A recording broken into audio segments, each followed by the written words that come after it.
హైదరాబాద్ నగరంలో హైడ్రా కూల్చివేతలు మళ్లీ మొదలయ్యాయి. గత కొన్ని రోజులుగా కూల్చివేతలను నిలిపివేసిన హైడ్రా నేడు మళ్లీ కూల్చివేతలు మొదలుపెట్టింది. మేడ్చల్ జిల్లా నాగారం మున్సిపాలిటీ పరిధిలో కూల్చివేతలు చేపట్టారు. 2 బృందాలుగా విడిపోయిన హైడ్రా అధికారులు అక్రమ కట్టడాలను కూల్చేస్తున్నారు. రాంపల్లి సమీపంలోని రాజుసుఖ్ నగర్ కాలనీలో మెయిన్ రోడ్డు పక్కన ఉన్న అక్రమ నిర్మాణాలను జేసీబీల సాయంతో హైడ్రా అధికారులు నేలమట్టం చేస్తున్నారు. అయితే ఉన్నట్లుండి హైడ్రా అధికారులు జేసీబీలు రావడంతో స్థానికుల్లో టెన్షన్ నెలకొని ఉంది. తమ నివాసాలు కూల్చేస్తారేమోనని వారు భయపడుతున్నారు.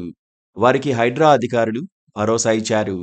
తాము అక్రమ కట్టడాలను మాత్రమే నోటీసులిచ్చి కూలుస్తామని, అనవసరంగా టెన్షన్ పడాల్సిన పని లేదని చెప్పారు. హైదరాబాద్ అంబర్పేటలోని బతుకమ్మ కుంటను హైడ్రా కమిషనర్ ఏవి రంగనాథ్ పరిశీలించారు. బతుకమ్మ కుంట పునరుద్ధరణపై స్థానికులతో మాట్లాడి చర్చించారు. గతంలో 16 ఎకరాలు ఉన్న బతుకమ్మ కుంట నిర్మాణ వ్యర్థాలు పోసి ఆక్రమించడంతో ప్రస్తుతం 5.15 ఎకరాలకు కుచించుకుపోయిందన్నారు. స్థానికుల విజ్ఞప్తితో చెరువు పునరుద్ధరణ పనులు చేపడతామని రంగనాథ్ వెల్లడించారు.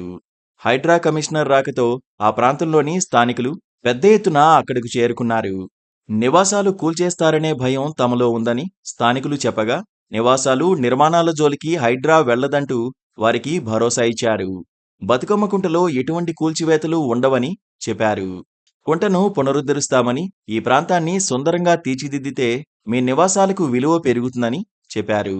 కూల్చివేతలు చేపడతామనే అపోహ స్థానికుల్లో ఉందని, దాన్ని తొలగించేందుకే బతుకమ్మ కుంటకు వచ్చినట్లు చెప్పారు.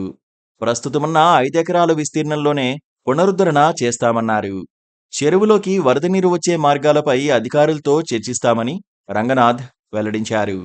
హైడ్రాకు నోటీసులిచ్చే అధికారం ఉందని, ఆక్రమణదారులకు హైడ్రా నోటీసులు వెళ్తూనే ఉంటాయని చెప్పారు. Please subscribe to Please subscribe to KTV Telugu. KTV Telugu. KTV Telugu. KTV Telugu. KTV Telugu channel.